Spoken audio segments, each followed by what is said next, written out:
சொலவடைகள் என்பதை பற்றி பார்க்க போறோம். சொலவடைகள் அப்படின்னா என்ன அப்படின்னு ஃபர்ஸ்ட் முதல்ல தெரிஞ்சுக்கலாம். கிண்டலா அறிவுரை சொல்லக்கூடிய வாய்மொழி இலக்கியங்களுக்கு தான் சொலவடைகள் அப்படின்னு பேரு. இப்ப வீட்டுல கூட நம்ம பேசிட்டு இருக்கும் போது அம்மா அப்பா வந்து ஒரு சில விஷயங்களுக்கு ஒரு சில சொலவடைகளை பயன்படுத்துவாங்க. என்ன சொலவடைகள் அப்படின்னு இப்ப நான் ஒரு எடுத்துக்காட்டா 2 சொல்றேன்.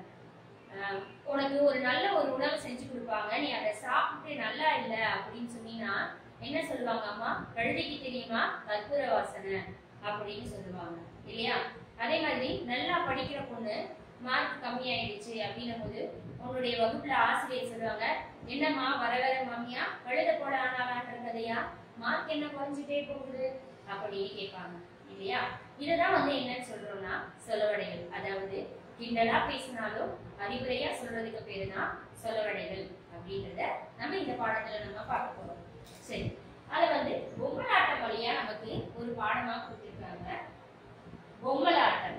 பொம்மலாட்டம்னா என்ன அப்படின்னு பார்த்தோம்னா, பொம்மலாட்டம் தமிழர்களின் மிக பழமையான மரபு வழி கலைகளில் ஒன்று. மரபு வழி கலைகள் அப்படின்னா மரபா பழங்காலங்களா வந்து பயன்படுத்திக்கிட்டு வர கலைகளை தான் வந்து மரபு வழி கலைகள் அப்படின்னு சொல்லுவோம். அந்த மரபு வழி கலைகள்ல ஒன்றுதான் என்ன அப்படின்னா பொம்மலாட்டம் என்பது. இது கலை தழுவிய கூத்து வகையை சேர்ந்தது. இது மரத்தில் செய்யப்பட்ட பொம்மைகளில் நூலை கட்டி திரைக்கு பின்னால் இருந்து இயக்கியபடி கதை சொல்லும் ஒரு சுவையான கலை நிகழ்ச்சி.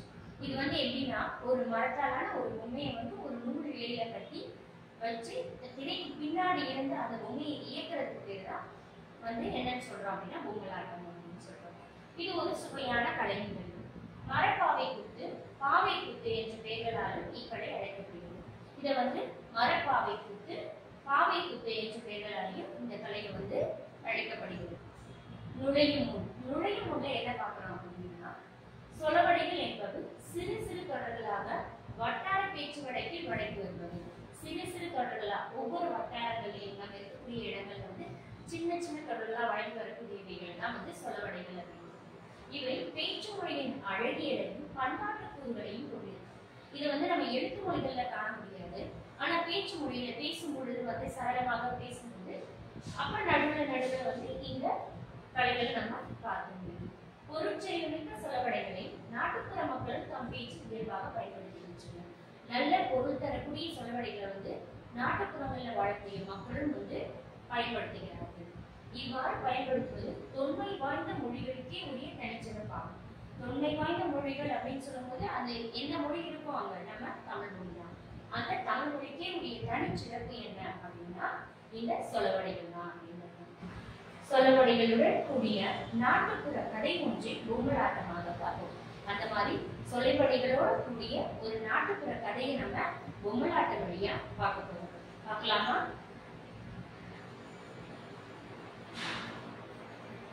இங்க கதை சொல்லி கதைய சொல்ல ஆரம்பிக்கிறார். என்னன்னு பார்ப்போம். பெரியோர்களே, தாய்மார்களே, குழந்தைகளே, நாம இன்னைக்கு ஆளுக்கு ஒரு வேலை என்னும் கதையை பொம்மலாட்டமா பார்க்க போறோம். என்ன சொல்றாரு? ஆளுக்கு ஒரு வேலைங்கிற ஒரு இதை பார்க்க போறோம் என்னும் கதையை வந்து நம்ம பொம்மலாட்டமா பார்க்க போறோம்னு சொல்லிட்டு கதையை சொல்றாரு. இந்த கதையில யார் யார் வராங்க அப்படின்னு பார்த்தா ஒரு பையன், அப்பா, அம்மா. இதுக்கு இடையில சில விலங்குகளும் வருது. கதைக்கு போலாமா?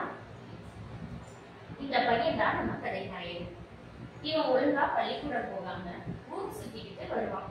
அவங்க அம்மா எவ்வளவோ சொல்லியும் அவன் கேட்கல. புண்ணுக்கு மருந்து போட முடியும், குடிவாதத்துக்கு மருந்து போட முடியுமா? அவனோட பிடிவாதத்தை யாராலும் மாற்ற முடியல. ஒரு நாள் அப்பா பையனை கூப்பிடுறாரு. என்ன ஆகுது? இந்த பையன் தான் நம்ம கதையினுடைய கதாநாயகன். இவன் வந்து எப்பவுமே பள்ளிக்கூடம் போக மாட்டான். போகாம ஊரை சுத்திக்கிட்டே இருப்பான். அவனோட அம்மாவும் அவனை வந்து எவ்வளவோ சொல்லி பாக்குறாங்க. பள்ளிக்கூடம் போப்பா, படிக்கணும், வாழ்க்கைக்கு நல்லது அப்படின்னு சொல்றாங்க. ஆனாலும் அந்த பையன் அதை கேட்க மாட்டான். அதுக்குதான் என்ன சொலவடையை இங்க பயன்படுத்துறாங்க? புண்ணுக்கு மருந்து போட முடியும், குடிவாதத்துக்கு மருந்து போட முடியுமா? படிப்புற புண்ணுக்கு நம்ம மருந்து போடலாம், ஆனா குடிவாதத்துக்கு மருந்து போட முடியுமா அப்படிங்கிறத சொல்றாங்க. அந்த மாதிரி அவனை நம்மளால மாற்ற முடியாது. ஒரு நாள் அப்பா பையனை கூப்பிடுறாரு. கூப்பிட்டு, அப்பா, ஆனா உடைஞ்சு போன வெள்ளம் அழுதாலும் வராது, இப்ப நீ சரியா படிக்கலன்னா வாழ்க்கையில முன்னேற முடியாது. ஒழுங்கா பள்ளிக்கூடம் போய் படிக்கிற வேலைய பாரு. அப்பா என்ன சொல்றாரு பையனை கூப்பிட்டு, அணை உடைஞ்சி போன வெள்ளம் அழுதாலும் வராது. அணைன்னா என்னது? தண்ணி சேகரித்து வச்சிருக்கக்கூடிய ஒரு இது அணைக்கட்டு அப்படின்னு சொல்லுவோம். அணை உடைஞ்சு போனா அதுல இருக்க தண்ணி வந்து போயிடும். அதை வந்து நம்ம அழுதாலும் அந்த தண்ணி அந்த அணைக்குள்ள சேர்த்து வைக்க முடியாது. அது மாதிரி இப்ப நீ வாழ்க்கையில படிக்கல அப்படின்னா உன்னால முன்னேற முடியாது. ஒழுங்கா பள்ளிக்கூடம் போய் படிக்கிற வேலையை பாரு அப்படின்னு சொல்லி அப்பா சொல்றாரு. படிக்கிறதெல்லாம் எனக்கு பிடிக்காது. பையன் என்ன சொல்றான்? படிக்கிறதெல்லாம் எனக்கு பிடிக்காது அப்படின்னு சொல்றான். கடைசி விளைச்சலுக்கும் விளையாட்டுக்கும் ஜென்ம பகைங்கிற மாதிரி இந்த பையன்கிட்ட போராடித்தான் படிக்க வைக்கணும். எறும்பு ஊற கல்லும் தேய்ங்கிற மாதிரி இவனை கொஞ்சம் கொஞ்சமா மாத்தணும்னு நினைக்கிறாரு அவங்க அப்பா. பொறுமையா அறிவுரை சொல்றாரு. ஆனா பையன் கேட்கல. எறும்பு ஊற கல்லும் தேய்ங்கிற மாதிரினா எறும்பு ஊற ஊற கல் என்ன ஆயிடும்? தேய்ஞ்சுக்கிட்டே போகுன்ற மாதிரி இவனை கொஞ்சம் கொஞ்சமா தான் மாத்தணும்னு நினைக்கிறாரு அப்பா. ஆனா அவன் அப்பா எவ்வளவு பொறுமையா சொன்னாலும் அவன் கேட்க மாட்டேங்கிறான். பையன், போப்பா, பள்ளிக்கூடம் போற வேலையெல்லாம் எனக்கு ஒத்து வராது. அவன் என்ன சொல்றான் அப்பா கிட்ட? பள்ளிக்கூடம் போற வேலையெல்லாம் எனக்கு ஒத்து வராது அப்படின்னு சொல்றான். கடைசி அப்பாவுக்கு கோபம் வருது. சத்தம் போடுறாரு. சத்தம் கேட்டு அம்மா வெளியே வராங்க. ஒரு நாள் இதை மாதிரி அவன் கிட்ட சொல்லிட்டு இருக்கும் போது பையன் கேட்க மாட்டாங்கிறான். அப்பாவுக்கு கோபம் வந்து பொறுமையா சொல்லுவோம். பொறுமையா இல்லாத உடனே என்ன பண்ணுவோம்? கத்துவோம் இல்லையா? அந்த மாதிரி ஒரு நாள் அப்பா வந்து கோபமா கத்தி சொல்றாரு. அப்ப அப்பா கத்துறது கேட்டு அம்மா வெளியே வராங்க. அம்மா வந்து பையனை பார்த்து சொல்றாங்க, ராசா, உழைக்கிற மாடுதான் ஊருக்குள்ள விலை போகும். நீ படிக்கலன்னா ஊர்ல யாரும் மதிக்க மாட்டாங்க. அதனால நீ பள்ளிக்கூடம் போய் நல்லா படிச்சுக்கணும். அப்ப அம்மா என்ன சொல்றாங்க? ஒரு மாடு வாங்குறதா இருந்தாலும் அந்த மாடு வந்து நல்லா உழைக்கக்கூடிய மாடா இருந்தாதான் வாங்குவாங்க இல்லையா? அப்போ உழைக்கிற மாடுதான் ஊருக்குள்ள விலை போகும். அதனால நீ படிக்கலன்னா ஊர்ல யாரும் ஒன்றும் மதிக்க மாட்டாங்க. நீ ஒழுங்கா பள்ளிக்கூடம் போய் படிச்சுக்க அப்படின்னு சொல்லி அம்மா சொல்றாங்க.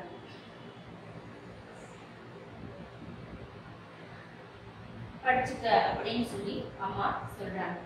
ஆனா பையன் அம்மா சொல்றது எதையுமே கேட்க மாட்டேங்கிறான். அடமழை விட்டாலும் செடிமழை விடாதுங்கிற மாதிரி அப்பா விட்டாலும் அம்மா விட மாட்டேங்கிறாங்கன்னு போல இருக்குன்னு நினைச்சிட்டு பையன் பள்ளிக்கூடத்துக்கு போகணும்.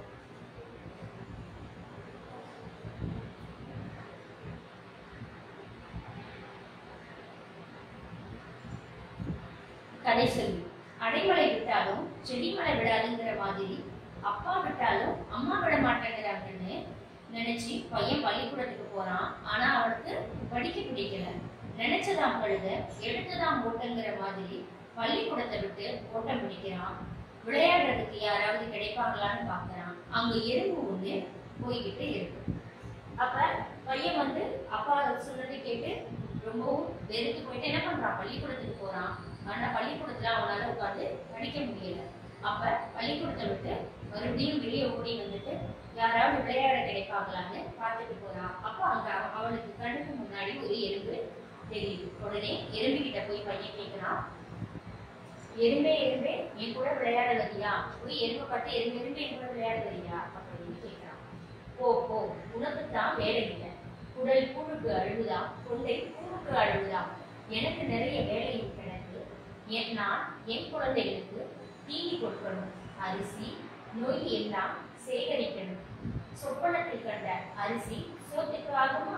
நான் கிளம்புகிறேன். நீ அதோ பறக்குது, அந்த தேனி கூட போய் விளையாடு. அப்ப அந்த பையன் எறும்பை பார்த்து கேட்டவங்க எறும்பு என்ன பதில் சொல்றவங்க, குடல் கூழுக்கு அழுகுதான், தொண்டை பூவுக்கு அழுகுதான்ற மாதிரி எனக்கு நிறைய வேலை இருக்கு. நான் வந்து என்னுடைய குழந்தைகள், என்னுடைய குட்டி குட்டி எறும்புகளுக்கெல்லாம் நொய் அரிசி எல்லாமே நான் போய் சேகரிக்கணும். அதனால நீ என்ன பண்ற? போய் உன் வேலையை பாரு அப்படின்னு சொல்லு. சொப்பனத்தில் கண்ட அரிசி சோத்துக்கு ஆகுமா? கனவுல அரிசி கண்டா அது நமக்கு சோறு ஆகுமா? அதனால நான் கிளம்புறேன். அதோ அங்க பறக்குது, அந்த தேனியை போய் நீ பார்த்து கேளுன்னு சொல்லி அவனை அந்த எறும்பு அனுப்பி விடுது. அடுத்துதான் அவன் தேனியை போய் பாக்குறான். தேனி தேனி, நீ என் கூட விளையாட வரியா அப்படின்னு சொல்லி தேனியை பார்த்து கேட்கிறான். நல்ல பாம்பு படம் எடுக்கலாம், நாக்கலாம் பூச்சி படம் எடுக்கலாமா? உனக்குத்தான் வேலை இல்லை. 1000 காலம் நெல்லுக்கு ஒரு அந்து பூச்சி போதும். உன்னை போல ஒரு ஆள் இருந்தா எங்க கூட்டமே கெட்டு போயிடும். எனக்கு தேன் எடுக்கிற வேலை இருக்கு, போ போ. அப்ப தேனி என்ன சொல்லுது? நல்ல பாம்பு படம் எடுக்கலாம், நல்ல பாம்பு தான் படம் எடுக்கணும் இல்லையா? நாக்கெல்லாம் பிடிச்சி வந்து எடுக்க முடியாது. அதுதான் சொல்லுது, உனக்கு தான் வேலை இல்லை. 1000 கலம் நெல், 1000 கலம் நெல்லுக்கு ஒரே ஒரு அந்த பூச்சி விழுந்தாலும் என்ன ஆகிடும்? அந்த நெல்லு ஃபுல்லா வீணாகி போயிடும் இல்லையா? அந்த மாதிரி ஒன்ன போல ஒருத்தர் இருந்தா போதும், என் கூட்டமே கெட்டு போயிடும். எனக்கு தேன் எடுக்கிற வேலை இருக்கு, ஓ அப்படின்னு சொல்லிட்டு தேனி அந்த பையனை பார்த்து சொல்லுது. அப்ப அதுக்கு அந்த பையன் என்ன சொல்றான்? உங்க கூட்டத்துல 1000 தேனி இருக்கு, நீ ஒரு ஆளு தேன் எடுக்கலைன்னா என்ன குறைஞ்சா போயிடும்? என்ன கேட்கிறான் அந்த தேனியை பார்த்து? உங்க கூட்டத்துல 1000 தேனிகள் இருக்கே, ஒரு தேனி கிடையாது, 1000 தேனிகள் சேர்ந்துதான் ஒரு தேனி கூண்டு உருவாகும் இல்லையா? உங்க கூட்டத்துல 1000 தேனிகள் இருக்கு, நீ ஒருத்தர் தேன் எடுக்கலைன்னா என்ன குறைஞ்சா போயிடும் அப்படின்னு கேட்கிறான். அதுக்கு தேனி சொல்லுது, ஆள் கூடுனா பாம்பு சாகுமா, கையை மூடிதான் கரணம் போட முடியும், பூவெல்லாம் குருகி மூடுறதுக்குள்ள நான் தேன் எடுக்க போகணும். அப்ப என்ன சொல்றான் அந்த தேனி? என்ன சொல்றது? ஆள் கூடுனா பாம்பு சாகுமா? இல்லை இல்லையா? நம்ம வந்து ஆள் கூடுனாலும் முயற்சி பண்ணா மட்டும்தான் முடியும் இல்லையா? அது மாதிரி பூவெல்லாம் குருகி மூடுறதுக்குள்ள நான் போய் என்ன பண்ணணும்? தேன் எடுக்கணும் அப்படின்னு சொல்லிட்டு அந்த தேனியும் பறந்து போகுது. தேனியும் போயிடுது. பையன் கொஞ்ச தூரம் போறான், நடக்கிறான். அவனுக்கு வந்து வேற யாரும் விளையாடுறதுக்கு கிடைக்கல. அப்ப வீட்டு வாசல்ல ஒரு பொதி மாடு உட்கார்ந்துட்டு இருக்கு. அப்ப அந்த மாட்டை போய் அவன் கேட்கிறான், மாடே மாடே சும்மாதானே இருக்க, நீ கூட விளையாட வந்தா? மாட்டை பார்த்து, மாடே மாடே சும்மாதானே இருக்க, நீ கூட விளையாட வந்தா அப்படின்னு கேட்கிறான். மாடு, என்னது சும்மா இருக்கிறேனா? காவடி பாரம் சுமக்கிறவனுக்கு தான் தெரியும். இப்போ உனக்கு தான் வேலை இல்லை, இருப்பவனுக்கு புலியேப்பம், இல்லாதவனுக்கு பசியேப்பம். நான் என் முதலாளிக்கு உப்பு மூட்டை புளி மூட்டை எல்லாம் சுமக்கணும். நான் வரல, நீ அதோ அந்த ஆமை கிட்ட போய் விளையாடு அப்படின்னு சொல்லி மாடு அவனை அனுப்பி முடியும். மாடு என்ன சொல்லுது? சுமக்கிறவனுக்கு தான் பாரம் தெரியும், இப்போ உனக்கு வேலை இல்லை, அதனால இருக்கிறவனுக்கு என்னது? இருக்கிறவனுக்கு சாப்பிட்டு என்ன புளியேப்பமா வரும், இல்லாதவனுக்கு தான் பசியேப்பமா இருக்கும். நான் வந்து என்னுடைய முதலாளிக்கு போய் உப்பு மூட்டை புளி மூட்டை எல்லாமே சுமக்கணும், அதனால நான் வரல, நீ அங்க இருக்கிற ஆமை கிட்ட போய் கேளு அப்படின்னு சொல்லிட்டு அந்த பையனை ஆமை கிட்ட அனுப்பி விடுது மாடு. பையனை என்ன பண்றான்? ஆமையை போய் பாக்குறான். ஆமையே 4 வீட்டுல கல்யாணமா, நாய்க்கு அங்கேயும் இங்கேயும் ஓட்டமா என்கிற மாதிரி எங்க வேகமா போய்கிட்டே இருக்கே, என் கூட விளையாட வரியா? அப்ப பையன் போய் ஆமையை பார்த்து என்ன கேட்கிறான்? 4 வீட்டுக்கு கல்யாணமா, நாய்க்கு அங்கேயும் இங்கேயும் விளையாடுறது, எங்க நீ வேகமா ஓடிட்டு இருக்க, என் கூட விளையாட வரியா அப்படின்னு சொல்லி பையன் கேட்கிறான். அதுக்கு ஆமை, என்னை விட வேகமா ஓடுற முயலோட போட்டி வச்சிருக்கேன், அவ பொழுது போக்குவதிலும் தவ பொழுது நல்லதும் வாங்க. அவ பொழுதுனா வீணாக பொழுது போக்குறது வந்து அவ பொழுது அப்படின்னு சொல்லுவாங்க. அதை விட தவ பொழுது நல்லதும் வாங்க, நான் கொஞ்ச நேரம் கூட வீணடிக்காமல் நடந்தே ஆகணும் அப்படின்னு சொல்லுது. ஆமா என்ன சொல்லுது? நான் வந்து முயலோட என்னை விட வேகமா ஓடக்கூடிய முயலோட நான் போட்டி வச்சிருக்கேன். ஏன்னா ஆமை வந்து மிகவும் மெதுவாக போகக்கூடிய ஒரு விலங்கு இல்லையா? அது வந்து வேகமாக போகக்கூடிய விலங்குன்னு சொல்லும்போது ஆமையை விட முயல் வந்து வேகமாக போகக்கூடிய ஒரு விலங்கு இல்லையா? அந்த ஆமை முயலோட நான் போட்டி வச்சிருக்கேன், அதனால நான் வந்து அதனுடைய போய் போட்டி போடணும் அப்படின்னு சொல்லுது. பாடி பாடி குத்தினாலும் பதறு அரிசி ஆகுமா, நீ ஓடி ஓடி பார்த்தாலும் முயலை முத்த முடியுமா? அப்ப அந்த பையன் என்ன சொல்றான்? பாடி பாடி குத்தினா பதறு வந்து அரிசி ஆகாது, அது மாதிரி நீ ஓடி ஓடி பார்த்தாலும் நீ வந்து முயலை முத்த முடியாது அப்படின்னு சொல்லி அந்த பையன் ஆமைகிட்ட பேசினான். அதிர அடிச்சா உதிர விளையும், அது மாதிரி முயற்சி செஞ்சால் எல்லாம் முடியும், நீ வேணும்னா அதுவும் அங்க படுத்திருக்கிற முயல் கூட போய் விளையாடு. அப்ப அதுக்கு ஆமை என்ன சொல்லுது? அதிர அடிச்சா உதிர விளையும்ன்ற மாதிரி முயற்சி பண்ணா கண்டிப்பா வெற்றி பெற முடியும், அதனால நீ என்ன பண்ணு, போய் முயலோட விளையாடு அப்படின்னு சொல்லி அனுப்புறான். அடுத்து பையன் கொஞ்ச தூரம் போறான். போயிட்டு முயலை பார்த்து கேட்கிறான், முயலே குத்துக்களுக்கு என்ன குளிரா வெயிலாங்கிற மாதிரி கவலையே இல்லாம படுத்திருக்கியே, வா விளையாடலாம். குத்துக்களுக்கு குளிரா இருந்தாலும் வெயிலா இருந்தாலும் அந்த கல் வந்து அங்கேயேதான் இருக்கும் இல்லையா? அந்த மாதிரி வெயிலாங்கிற மாதிரி நீ என்ன படுத்துக்கிட்டு இருக்க, வா விளையாடலாம் அப்படின்னு சொல்லிட்டு பையன் போய் முயலை கேட்கிறான். அதுக்கு முயல் சொல்லுது, அகழியில் விழுந்த முதலைக்கு அதுவே சொர்க்கம்னு சொல்ற மாதிரி நிழலில் படுத்து தூங்கினதால போன தடவை ஆமையிடம் தோத்து போயிட்டேன். இந்த தடவையாவது நான் முந்தி ஆகணும். அதனால நான் வேகமா ஓடணும். நீ வேணும்னா அதோ அங்க இருக்கிற குட்டி சுவருக்குள்ள போய் விளையாடு. அப்ப அந்த முயல் என்ன சொல்லுது? அகழியில் விழுந்த முதலைக்கு அதுவே சொர்க்கம். அகழினா ஒரு அகண்ட நீர்நிலை இல்லையா? அந்த நீர்நிலைக்குள்ள விழுந்த முதலைக்கு வந்து என்னது? அதுதான் சொர்க்கம்னு அது இருக்கிற மாதிரி நான் வந்து நிழல்ல படுத்து தூங்கினதால போன தடவை என்னுடைய போட்டியில வந்து நான் வந்து ஆமையிடம் தோத்து போயிட்டேன்.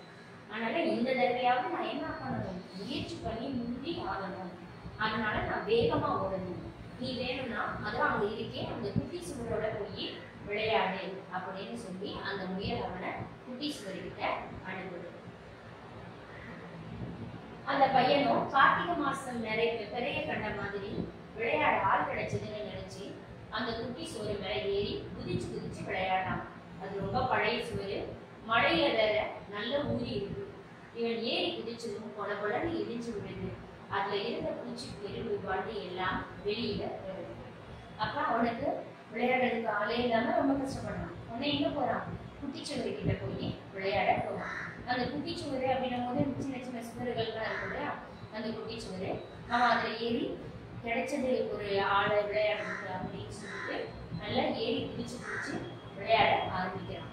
ஆனா அது ரொம்பவும் பழைய சுவர் அப்படிங்கிறதுனால மழையில வேற ஊறி போனதுனால என்ன ஆகுது? அந்த சுவர் இடிச்சு விழுக ஆரம்பிக்குது. அதுல இருந்து பூச்சி எறும்பு வண்டு இது எல்லாமே வெளியே வர ஆரம்பிக்குது. அப்ப அது உள்ள இருந்த பூச்சி எறும்புகள் எல்லாம் இவனை பார்த்து பேசுது.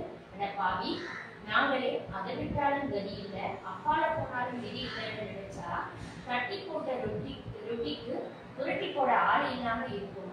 உனக்குத்தான் வேலை இல்லைன்னா நாங்க பாடுபட்டு சேர்த்து வச்ச பொருளை எல்லாம் இப்படி போட்டு உடைச்சிட்டே. ஏன்னா வந்து அந்த குட்டி சுவர்ல வந்து எறும்புகள் எல்லாம் கூடு கட்டி வச்சு எறும்பு கூட்டங்கள் வாழ்ந்துட்டு இருக்கு.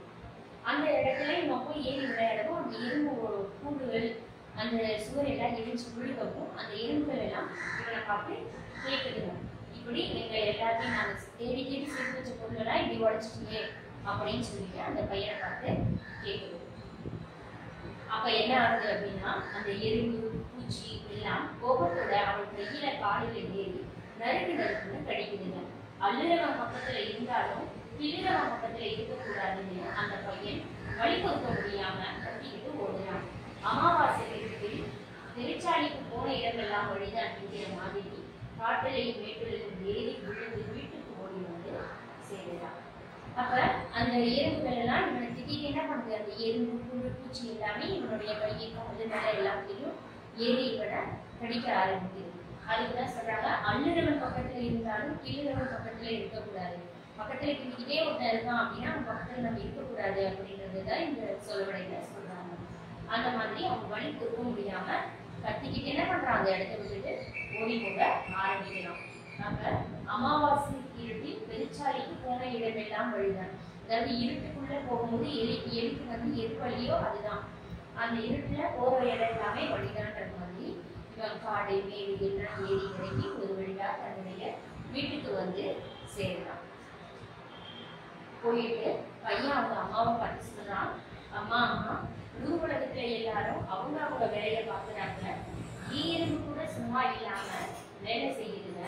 எனக்கு இப்படிதான் சுத்தி வருது, என்னோட வேலை படிக்கிறதுன்னு எனக்கு புரிஞ்சிடுச்சு. இனிமே நானும் சும்மா இருக்காம ஒழுங்கா பள்ளிக்கூடம் போய் படிப்பேன். அப்ப அவன் என்ன சொல்றான்? அம்மா, எனக்கு இப்பதான் புத்தி வருது, ஒரு எறும்பு கூட தன்னுடைய வேலையை பார்த்துட்டு இருக்கு, நான் தான் என்னுடைய படிப்பு படிக்காம இப்படி இருக்கேன், அதனால நானும் இனிமே படிக்க போறேன் அப்படின்னு சொல்லி அவங்க அம்மா கிட்ட அவன் பேசினான்.